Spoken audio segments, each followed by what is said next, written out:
What up, nerds? It's Jason here from Custom Cans, and this week we've got an interesting one, the AKG K240 Sextett. Sextett. And this is it's an old pair someone has sent in for modification because it came with this mad 5-pin thing. Like, I've seen DIN plugs and stuff. I don't think it's one of those. It's a weird 5-pin connection that I've not seen before.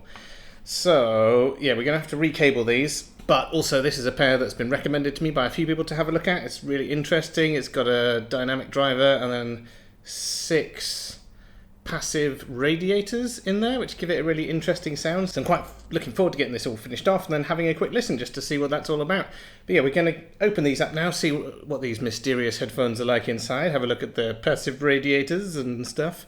And this, my dear friends, is where being dyslexic can cost you a lot of money. I was chatting to the guy online over the emails, and he said he's got these, and I've wanted to have a look at them for ages. So I'm like, yeah, whatever, yeah, we'll just do it. And he wanted a detachable cable, and I thought, yeah, that must be possible. But further reading, he wanted a dual-sided detachable cable with 3.5mm sockets, and I hadn't really thought about how much work was involved in that, but essentially we're going to have to 3D design and 3D print something to go on each side to take 3.5mm jack. And I remember we designed a part for the K701, that kind of stuff, so you could make them balanced, and that individual part that went on there to take the 4-pin mini XLR socket cost us maybe like £800 to develop, and I've not charged anywhere near that amount for this job. So let's hope it makes an interesting video, because I suspect it's going to lose quite a lot of money once we've designed all the parts and stuff. So yes, without further ado, let's get these badges open and see what it's all about in there. So I'm just going to move the pads, pretty standard pads. These look almost pristine. These look barely used. They don't look easy to get into. I'm not seeing any screws under here. Clipped in. Oh, that comes off. There we go. So that's just a little plastic grill. Oh, and there we can see. I don't know if you can see there. So you've got the dynamic driver in the center. It's quite a small driver, and then these passive radiators, which are like drivers with no coil and stuff in. But they, again, looks all pristine in there. I don't think this has really been used. Wondering if there's a screw underneath this sticker.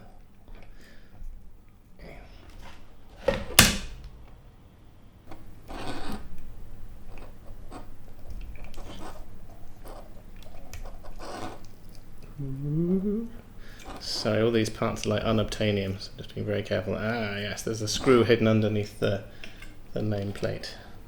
That is good, but whoever designed these was nice, and they put a little gap in the edge where you could reach a screwdriver underneath to get that off without destroying it, which is good. So, oh, cross head, like a flathead screwdriver screw. Don't get that on headphones these days. Right, so inside, here you go. So you got the original cable in there, and as you can see, as they do with a lot of the AKGs, the headband, the metal part of the spring headband, actually carries the signal around to the other side, so they don't need to run a separate cable, which is pretty clever. I wonder if they've patented that, because no one else seems to do that. Let's roll the soldering on.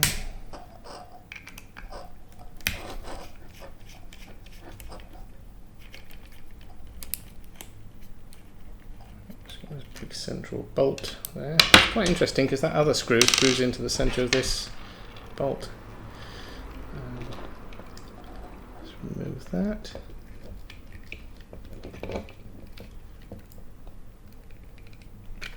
Oh, I think we're in.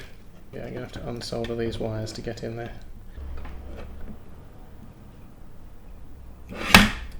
Right, cool. Here we go. Again, looking good in there. Now then, the foam, it's got foam in here, which will have been for some kind of damping, and that has pretty much completely deteriorated. So these are probably from the 70s or 80s or something, and that foam has completely broken down in there. Again, similar gimbal system to that they use on the modern ones, so they haven't changed their. They've got a good design and they've stuck with it. It works well. It's nerve-wracking pulling these kind of things apart when they're this old though, because some of the pit plastics will go a bit brittle. Ooh. Right, that's the gimbal off. here we can see the actual driver. So yes, it's quite a small driver. What is that?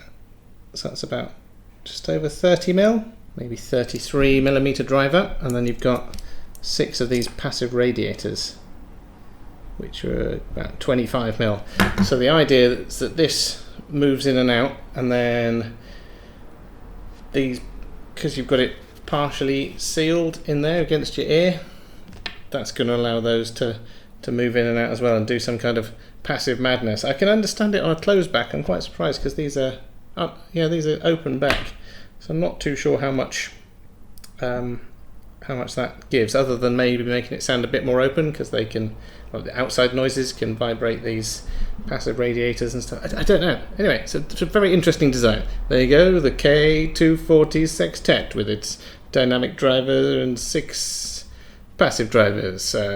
Have you heard these? What do you think? Is it mad? I don't know. Yeah, I'm going to get these rewired, and then I might have a play with them. So yeah, so I'm going to have to take these parts now, kind of reverse engineer them a little bit, see if I can design new parts that will allow us to take a 3.5mm socket. It might just fit in there without any modification. I don't know. I'll have a play, but yeah, I'll go and try a socket in there and just see how much room we've got to play with. But I suspect that there's just not enough room inside this casing to fit a 3.5mm socket, and we're going to have to probably just redesign this part here. It shouldn't be too complicated, and just make that suitable for taking a 3.5mm socket. But anyway, yes, leave it with me, and I will crack on with this now.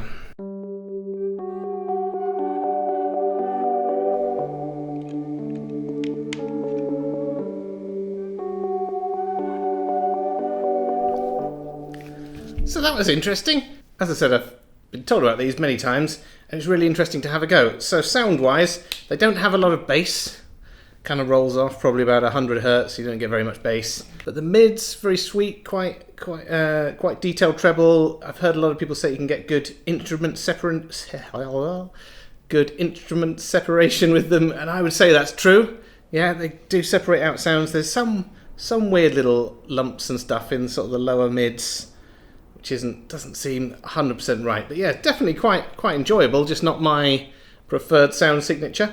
But yeah, it's quite interesting designing the parts at so you could have a 3.5mm socket there, because I just needed to extend that a little bit. Yeah, I've paired it up with one of our LITS cables. This is one of our Black to Basics cables, which is the cheapest ones we do. They're only available in black, and they're only available in 1.5 meters, but that just means that we can make them in advance, so when our cable guy is quiet, if we have a quiet day or something like that, I can say make some of these, and that just keeps him busy, and then we can sell a cable at pretty much cost price just to keep everything going. So these, yeah, if you're looking for a cheap but good cable, these are made from the same stuff that our more expensive ones are. They're just only available in one length and one colour. There you go, little plug. Buy our stuff. Support this thing.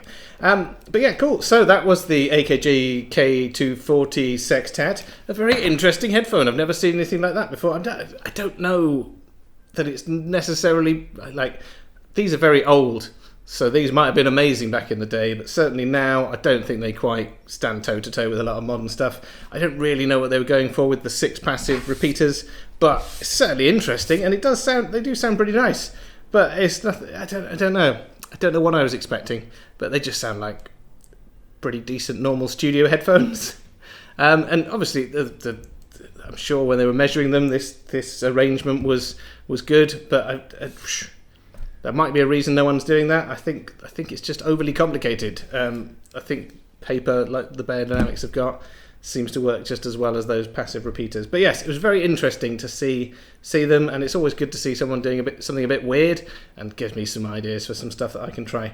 But yeah, sound-wise, I don't think there's anything particularly magical about them. Like, as I said, the separation between the instruments is very good. You can pick out stuff, so it's, they're a good studio headphone. I'm just not sure what the theory is behind the passive repeaters. If anyone knows, stick it in the thing down below. I would love to know why they've got them all round, that kind of thing, because I can kind of understand it maybe if they were just one side, make it sound a bit more directional. I don't know. It's an interesting design that I don't fully understand.